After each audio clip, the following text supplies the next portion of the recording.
Good morning, class third. This is our English book, Real English, a multi-skill language course. So students, last class में हमने chapter number 1 अ good boy, ये जो poem थी इसकी comprehension section को discuss किया था, उसके बाद वोकैबुलरी सेक्शन को डिस्कस किया था। अब हम इसके C part sounds and pronunciation को डिस्कस करते हैं। So let's start with the discussion. Add 3 more words to each row of rhyming words. तो 3 words add करने हैं rhyming words. अब rhyme का क्या मतलब होता है देखेंगे ध्यान से। देखो हम पोएम की 2 लाइन्स पढ़ेंगे सिर्फ। I woke before the morning, I was happy all the day. I never said an ugly word but smiled and stuck to play. The day to play, day and play same sound आए। इसी तरीके से would, good same sound आए।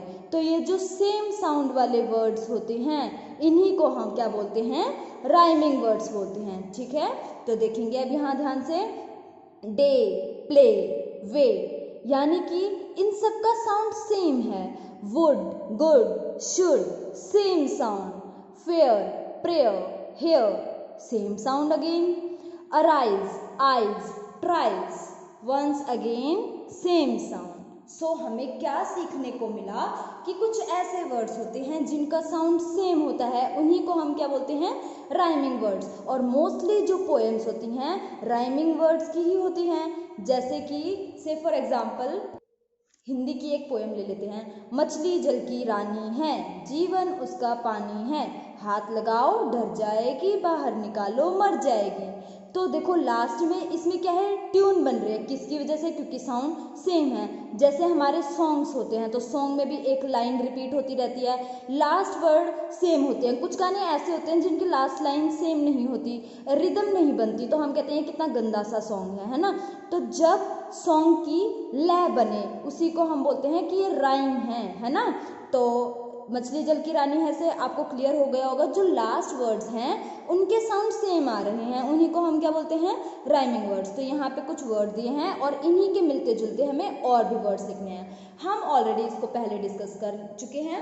अब हम कुछ नए words देख लेते हैं। ज़रूरी थोड़ी ना है बार बार वही वर्ड देखने, ये ऐसा भी ज़रूरी नहीं है कि सिर्फ वही वर्ड है और कोई वर्ड नहीं है। तो देखते हैं, डे, प्ले, वे, और क्या हो सकता है, वे, WAY, वे रास्ता।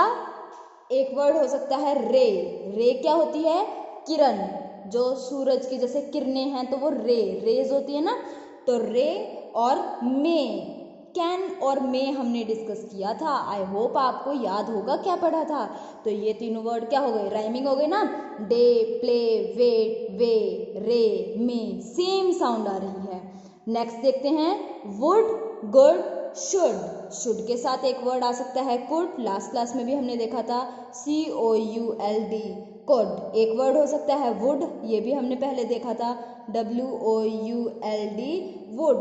एक वर्ड हमने नहीं देखा, वो देख लेते हैं, हुड भी तो हो सकता है, HOOD, हुड, है ना। Would, good, should, could, would और हुड सेम साउंड आई, तो ये कैसे हो गए, राइमिंग वर्ड्स हो गए। नेक्स्ट वर्ड देखते हैं, फेयर, फेयर, प्रेयर, हेयर। एक वर्ड हो सकता है देयर, THERE, देयर। एक वर्ड हमने देखा था केयर, तो केयर, CARE, केयर। एक वर्ड हो सकता है, वैसे हमने स्वेयर देखा था, यहाँ पे हम शेयर, शेयर भी तो सेम साउंड आ रहा है, SHARE, शेयर करना, यानी कि अपनी चीज़ों को बांटना। ठीक है, तो fair, prayer, hair, there, care, share. ठीक है, next is arise, eyes, tries, fries, FRIES, fries. उसके बाद हमने क्राइज देखा था, CRIES, तो ये सेम हो गया। वाइज देखा था, पर हम एक वर्ड वाइज ले सकते हैं, BUYS, वाइज। ठीक है, तो ये कुछ वर्ड्स हुए, इसको एक बार दोबारा देखते हैं, arise, eyes, tries, fries, cries, wise. एक चीज याद रहे, अपनी मर्जी से राइमिंग वर्ड लेने का मतलब ये नहीं है कि आप कुछ भी ले लो यूजलेस वर्ड जिसका कोई मीनिंग ही ना निकले, ठीक है ना। तो मीनिंगफुल वर्ड होना चाहिए, मीनिंगलेस वर्ड नहीं होना चाहिए, ठीक है। तो मीनिंगफुल वर्ड लेंगे और मीनिंगलेस वर्ड को नहीं लेंगे। तो ये हुआ हमारा चैप्टर नंबर 1 और we can say poem number 1 finish, ठीक है। तो हमारी पोएम 1 थी गुड बॉय। इसमें हमने क्या पढ़ा था, एक बच्चा था जो कि सुबह जल्दी उठता था और पूरे दिन खुश रहता था, कभी किसी को कोई गलत बात नहीं कहता था और सारा दिन स्माइल करता था, खेलता रहता था और फाइनली जब सनसेट हो जाता फिर वो खेल के वापस घर पहुंच जाता था और फिर भी वो खुश ही रहता था, क्योंकि उसे पता था कि खुश रहना अच्छे बच्चों की हैबिट है। फिर वो कहता था कि जब मैं सोता था तो मुझे कोई भी बुरा सपना नहीं आता था। क्यों नहीं आता था उसे कोई सपना, क्योंकि वो बिल्कुल पूरे दिन खुश रहता था, एक्टिविटीज़ में इन्वॉल्व रहता था, किसी के साथ बुरा नहीं करता था, किसी को कोई बुरी शब्द नहीं बोलता था। तो जब वो सोता था उसका बेड काफ़ी आरामदायक लगता था, कूल इफेक्ट देता था और उसके ऊपर जो बेडशीट थी वो काफ़ी उसको सॉफ्ट स्मूथ लगती थी और फिर वो एक डीप स्लीप में चले जाता था और कभी भी सोने से पहले प्रेयर करना नहीं भूलता था, ठीक है ना। मोस्ट इम्पॉर्टेंट चीज़, प्रेयर करना कभी नहीं भूलता था, हमेशा गॉड को थैंक करता था अपनी लाइफ के लिए, अपने खाने जो भी भगवान ने उसे खाना दिया है, जो भी चीज़ें भगवान ने दी हैं उन सभी के लिए वो भगवान को थैंक यू विश करता था। उसके बाद वो कहता है जब वो अगले दिन सुबह उठता था उससे बीच में उसको कोई भी बुरा सपना नहीं आता था, क्योंकि वो भगवान की प्रेयर करके सोया था, ना तो कोई बुरा सपना आता था और ना ही उसको ऐसी कोई चीज़ दिखती थी जिससे कि वो डर जाए, ठीक है। गहरी नींद में सोता था और फिर से अगले दिन सुबह जल्दी उठता था।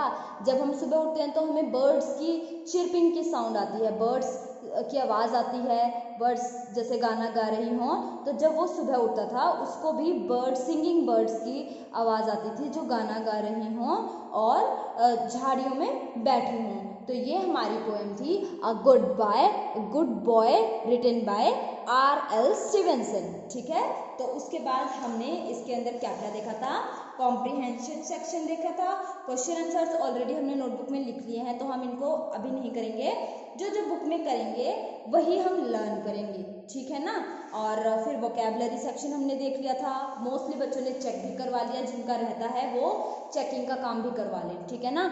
आप साउंड एंड प्रोनाउंसिएशन ये काम करेंगे और फिर चेक करवा लेंगे। इंग्लिश की नोटबुक में अब आपको कोई और काम नहीं करना, बस राइटिंग करना नहीं भूलना। तो देखो मैं आपको राइटिंग के लिए एक पेज दे रही हूँ, मैजिकल बुक, ठीक है ना।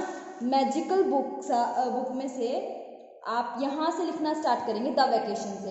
एक पेज में जितना भी आएगा यहीं लिखेंगे, ठीक है ना। जैसे एक पेज में जितना आता है, मान लो किसी का यहीं तक आ रहा है, ऐसा नहीं है कि स्पेस बहुत ज़्यादा दे दिया, किसी का यहाँ तक आएगा, किसी कोई छोटा लिखता है तो उसका यहाँ तक आ जाएगा। तो उस हिसाब से जितना एक पेज में आता है सिर्फ 1 पेज हैंडराइटिंग का रहेगा। तो ये आपका काम है, हैंडराइटिंग अपनी मर्जी से कुछ भी नहीं लिखनी, जो देंगे वही लिखना है, ठीक है। तो हैंडराइटिंग में यहाँ से यहाँ तक लिखना है। बहुत बच्चे हैंडराइटिंग को स्किप करके चल रहे हैं, हैंडराइटिंग स्किप नहीं करनी, ठीक है ना। आपके राइटिंग का ये डेली रूटीन का पार्ट है। तो फ्राइडे के लिए इंग्लिश की, सैटरडे के लिए हिंदी की हैंडराइटिंग बुक में लिखनी है आपको, ठीक है। और नोटबुक में भी लिखते रहेंगे, ठीक है, ताकि इम्प्रूवमेंट होती रहे आपकी राइटिंग में। कल हम अब आपने फर्स्ट चैप्टर कंप्लीट कर लिया तो कल तो आप ये वाली बुक दे देंगे हमें, ठीक है ना। और कल फिर हम क्या डिस्कस करेंगे, कल हम ट्रांसलेशन वाला काम करेंगे, सैटरडे को हमारा ट्रांसलेशन का काम होता है ना। तो जब नेक्स्ट रियल इंग्लिश का जिस दिन पीरियड होगा तो हम मैजिकल जो बुक है उसका कॉम्प्रिहेंशन सेक्शन को डिस्कस करेंगे। तो अभी के लिए आप अपना काम यहाँ तक कंप्लीट करेंगे। Thank you and have a nice day.